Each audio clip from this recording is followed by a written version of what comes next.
Jah Rastafari. Zion call for the people.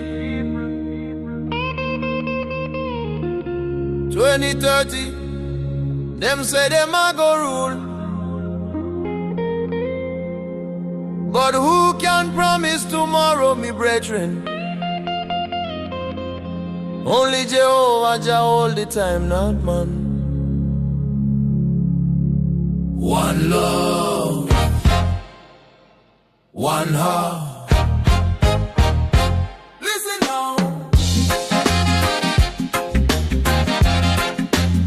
Hey, yeah, yeah, yeah, yeah, yeah, yeah. Hey, yeah, yeah, yeah.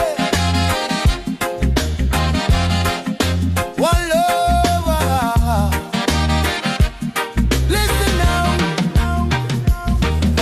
Vanoti mangwana deyavo, asi vanuti chivunzwa here.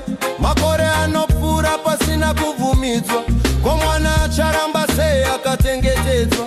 Chigaro chiri chombo kwete ruremekedzo, mutemo unokotamiswa. Si vanhu vari kupi vachiti 2030 ndiri pano, asi ndiani anovimbisa ramangwana? Mitemo inoshandurwa zvinyoronyoro, vanhu vanotya kubvunza, ko chigaro chiri kushandiswa kudzivirira zvishuwo zvavo here?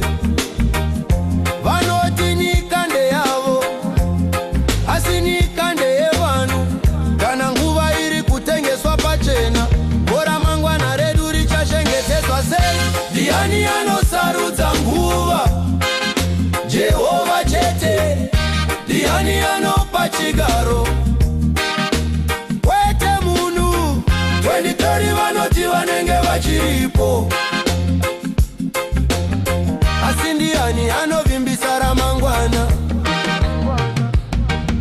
Vanoti mangwana vanenge vachiri kutonga, asi vanhu vacharamba vakanyarara here? Ko chokwadi chiri papi? Ko mutemo uri kupi? Vanhu vanorota here kana tariro yavo ichibiwa? Chigaro chiri chombo, mutemo wavashamwari, ko nyika icharamba yakamira sei? Kana nguva iri kutengeswa, vana vachabhadhara, asi Jah chete ane simba, mi brother. Man think him rule, but only Jah knows the time. Vanhu vakanyarara, throne ichibiwa. Time belong to Jehovah Jah, not them paper kings. Ko zviroto zvedu zvichachengetedzwa here? Hatirambi kunyengewa, hatirambi kuvuma.